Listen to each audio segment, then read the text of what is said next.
할렐루야. 우리 아버지 좌우 인사합니다. 가을이 참 좋습니다. 건강하세요.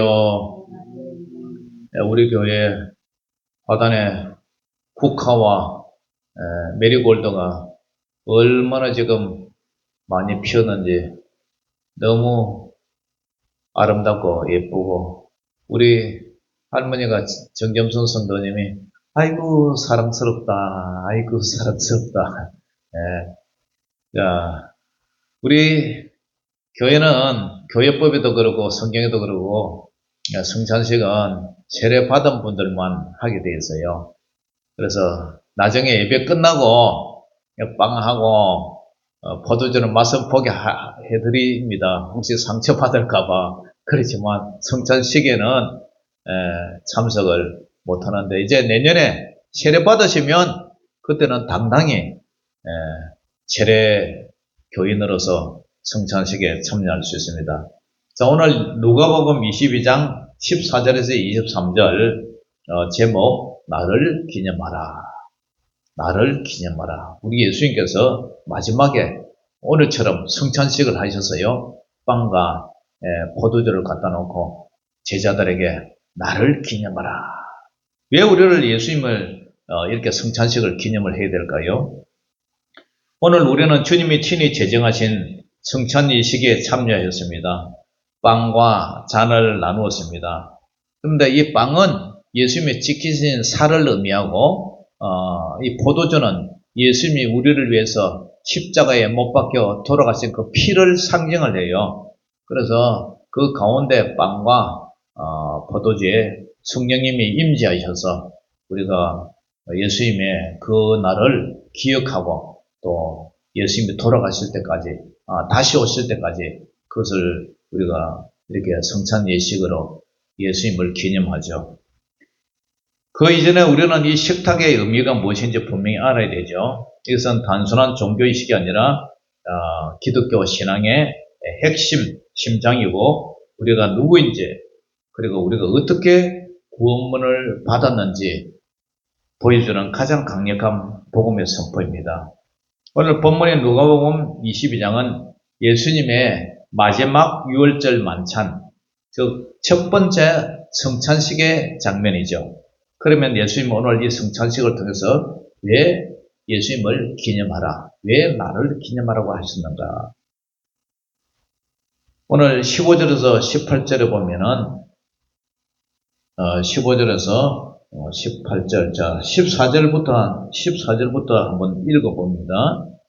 시작. 때가 이르매 예수께서 사도들과 함께 앉으사 이르시되 내가 고난을 받기 전에 너희와 함께 이 유월절 먹기를 원하였노라. 내가 너희에게 이르노니 이 유월절이 하나님의 나라에서 이루기까지 다시 먹지 아니하리라 하시고. 아멘.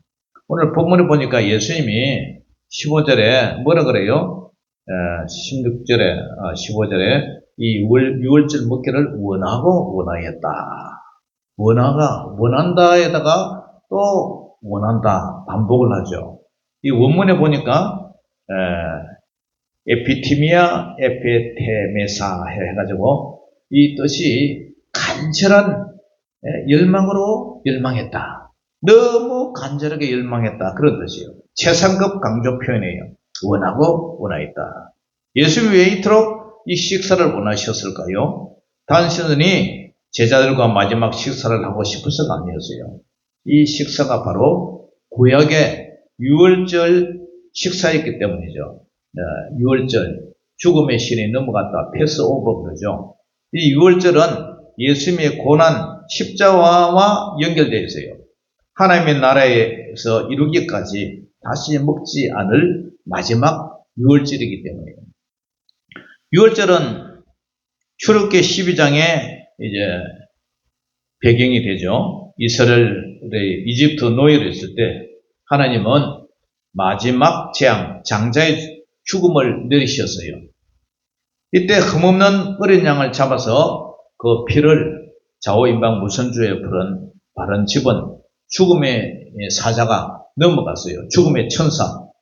그죠? 그래서 패스오버, 영어로 지나갔다 그런 뜻이죠.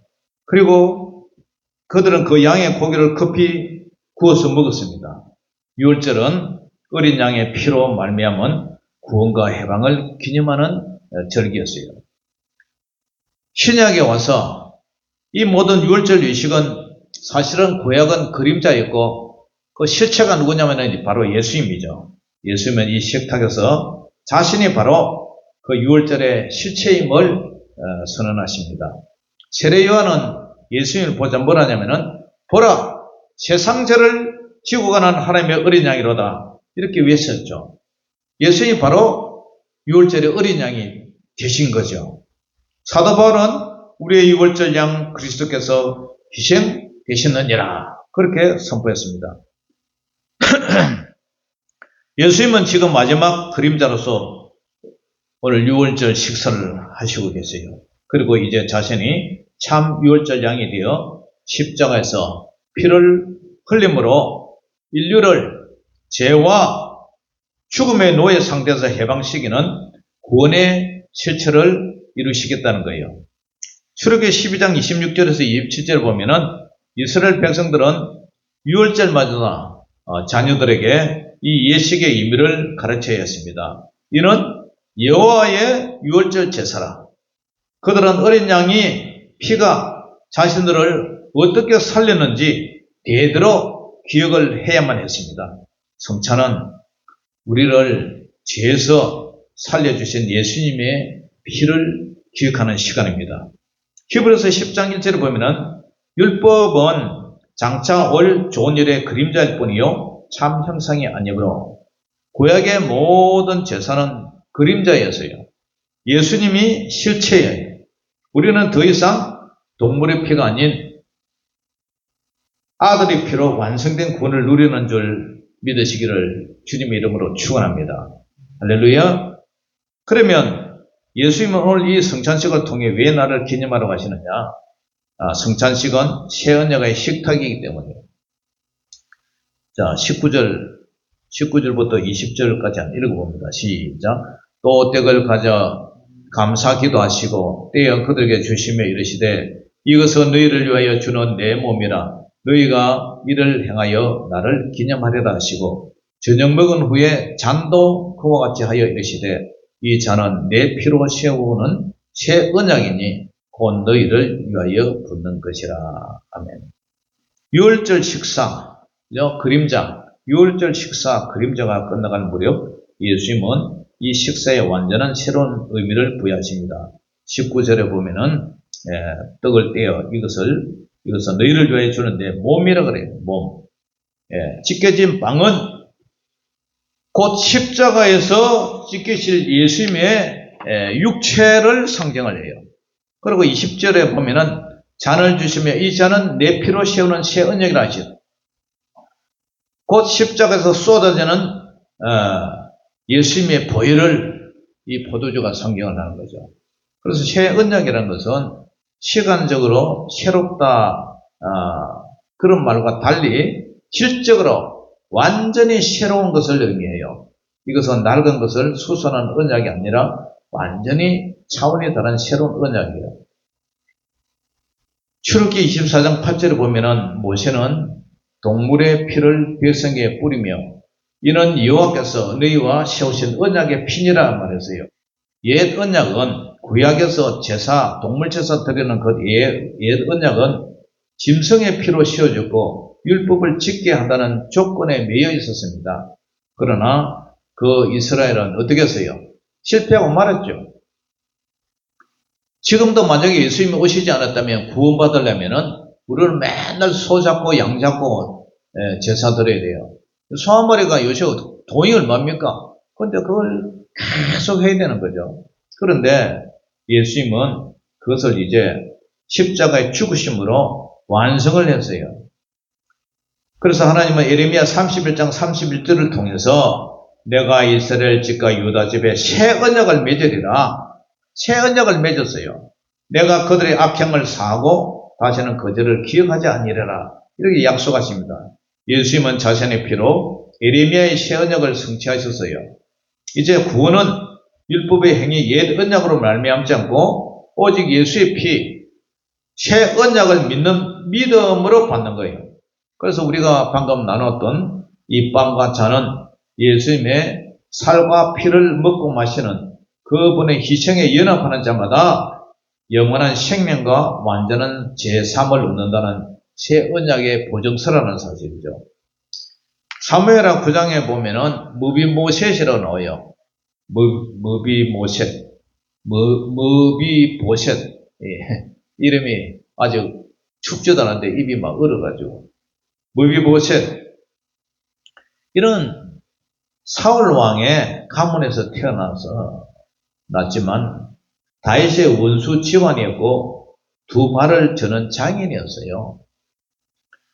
그래서 그는 역적의 집안이기 때문에 죽어서 마땅한 자였어요. 그러나 다윗은 요나단과의 그 언약 때문에 이 무비보셋을 찾아내서 그를 왕의 식탁 자리에 함께 앉아서 함께 먹고 마셨습니다. 우리는 장애인 이 무비보셋과 같은 그런 입장이에요. 죄로 인해 불구자가 되었고 하나님과의 원수였으나 하나님은 예수 그리스도와의 새 언약 때문에 우리를 찾아내서 왕의 식탁, 성찬식에 참여하게 한 그런 자녀로 삼아주신 줄 믿습니다. 히브리서 9장 15절에 보면 이로 말미암아 그는 새 언약의 중보자시니 이는 첫 언약 때에 범한 죄에서 속량하려고 죽으사 부르심을 입은 자로 하여금 영원한 기업의 약속을 얻게 하려 하십니다. 그러면 예수님은 오늘 이 성찬식을 통해서 또 왜 나를 기념하라 하셨을까요? 은혜를 확인하는 동시에 자기 성찰의 식탁이기 때문에요. 자기 자신을 돌아보라는 얘기죠. 자, 오늘 21절 읽어봅니다. 21절 시작. 그러나 보라 나를 파는 자의 손이 나와 함께 상에 있도다. 최고의 사랑과 희생, 최악의 배신이 한 식탁 위에 공존하고 있어요. 예수님은 모든 것을 알고 계셨어요. 그럼에도 예수님은 가룟 유다에게 빵과 잔을 주십니다. 이것은 우리에게 무엇을 말하고 있어요? 이 거룩한 식탁에 참여하는 자들 중에는 배신자가 있을 수가 있다는 거예요. 무슨 경고죠? 이 식탁은 구원의 은혜를 확인하는 자리인 동시에 우리의 중심을 살피는 자기 성찰의 자리예요. 이 말을 들은 제자들은 우리 중에 이 일을 행할 자가 누구일까? 근심을 해요. 23절 시작. 그들이 서로 묻되 우리 중에서 이 일을 행할 자가 누구일까 하더라. 교회에서 보세요. 같이 성찬식 참여했죠. 예수님이 찢긴 살을 빵을 나누고 예수님이 흘린 피 포도주를 나누고 같이 먹고 한 상에서 먹고 마셨지만 교회에서요. 교회를 대적하고 떠나가는 무리들이 많이 있어요. 배신하고요. 그죠? 교회를 하나님의 피값으로 세운 교회를 불신하고 험담하고 그리고 떠나가는 사람 많이 있어요. 이 장면은 오늘 사도 바울이 고린도교의 성찬에 대해서 경고한 이유를 설명해요.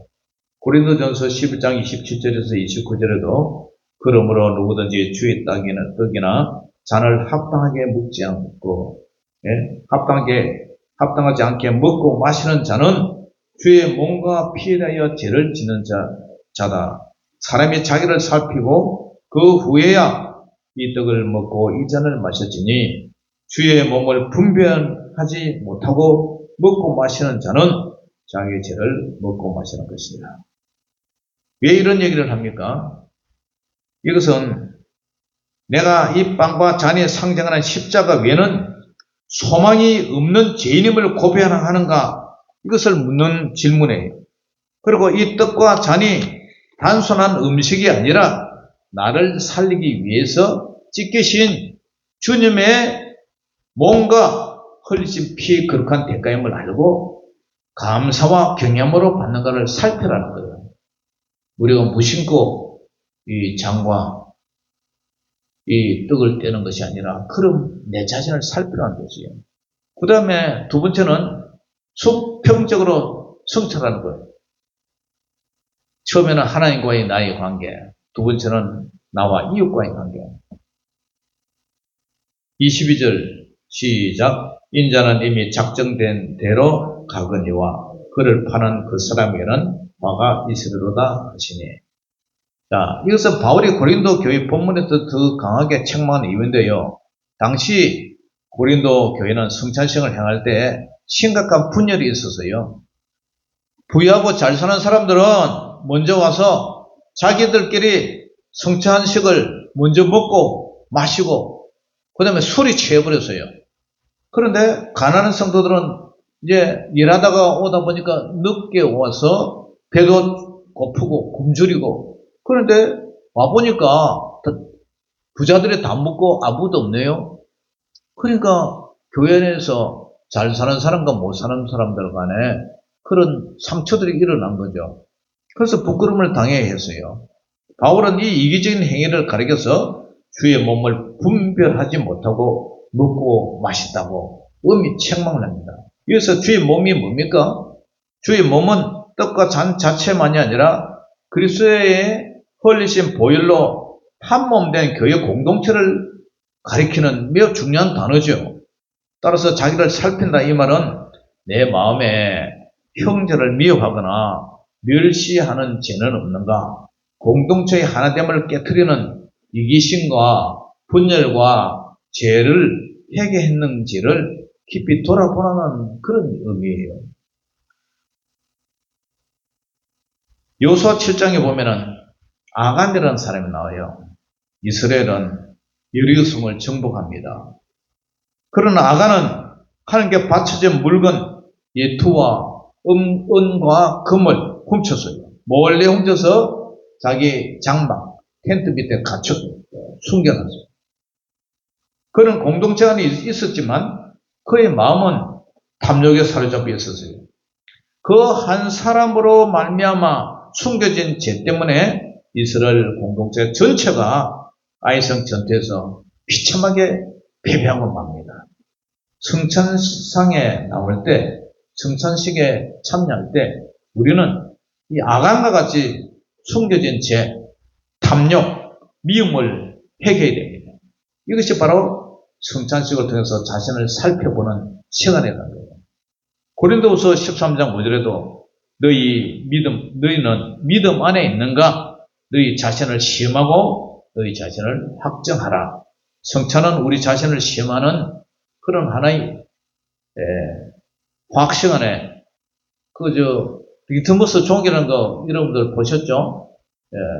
그 종이를 그 물에다 담그면은 색깔이 변하는 것처럼 그런 시험지단 말이에요. 시험지. 사랑하는 성도 여러분, 예수님이 왜 우리에게 나를 기념하라고 하셨을까요?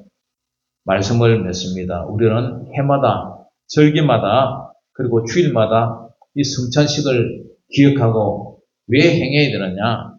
첫 번째로 우리는 과거의 은혜를 기억하기 위해서 모입니다.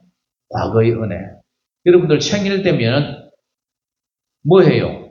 자녀들이 와서 생일 축하해주고 케이크에다 밥 해먹고 그러잖아요. 왜 그렇습니까? 과거의 은혜를 기억하는 거예요.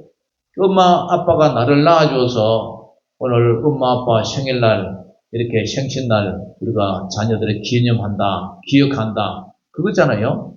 우리는 너무 쉽게 잊는 경향이 있어요. 내가 어떤 죄인이었는지 그 죄를 위해서 주님이 어떤 값을 치르셨는지 우리는 평소 잊고 살아요.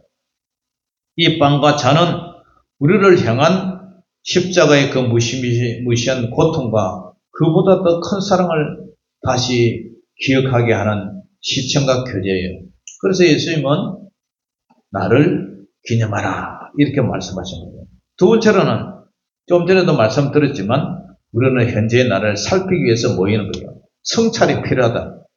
우리는 가룟 유다처럼 주님과 한 상에 앉아 있으면서도 세상을 사랑하고 형제를 미워할 수 있는 연약한 자들이에요.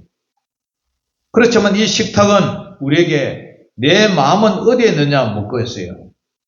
나는 우리 형제 자매들에게 미워하고 있는지, 판단하고 있는지, 정죄하고 있는지 우리는 회개함으로 이 자리에 나와야 된다는 거예요.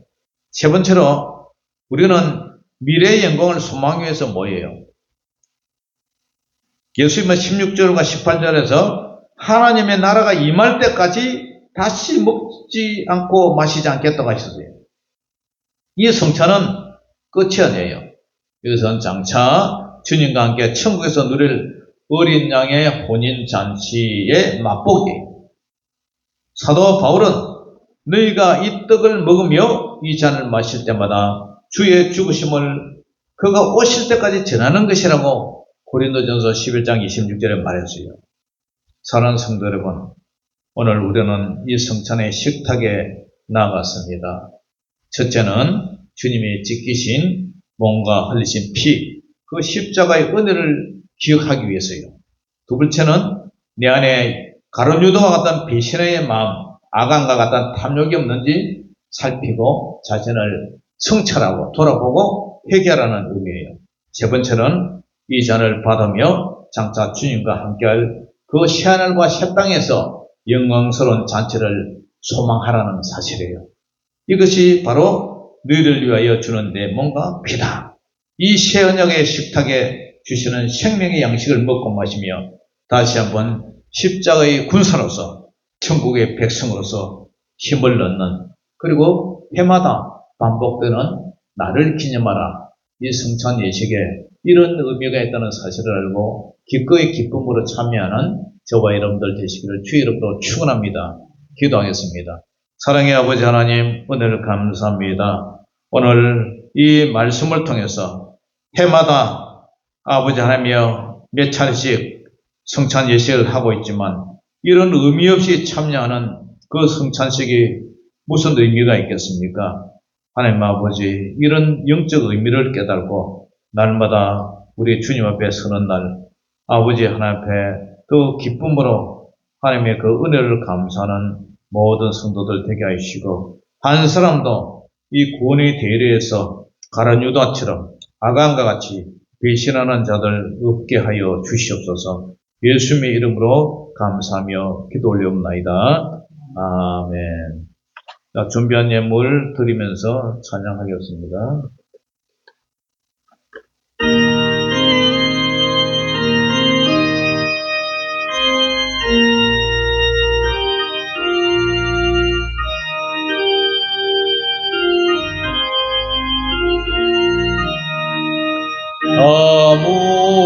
아무흠도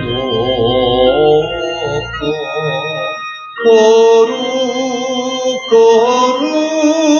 거룩하신 주 하나님, 어린 양이 죽임을 당했네. 이런 날 위하여 십자가 위에서 못 박히사 꿰돌이신 주님의 몸일세. 이런 날 위하여 영광을 받으사 주같이 대신 흘린 주의 보혈일세. 이런 주가 지금 나에게 주시는 영생하는 양식이요 마시는 잔일세. 심히 사모하는 떠나신 속히 세상 다시 올때 반가이 뵙겠네. 우리 그때까지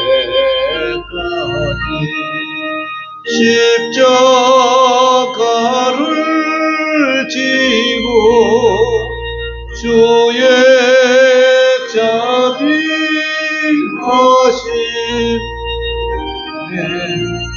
널리 정하세.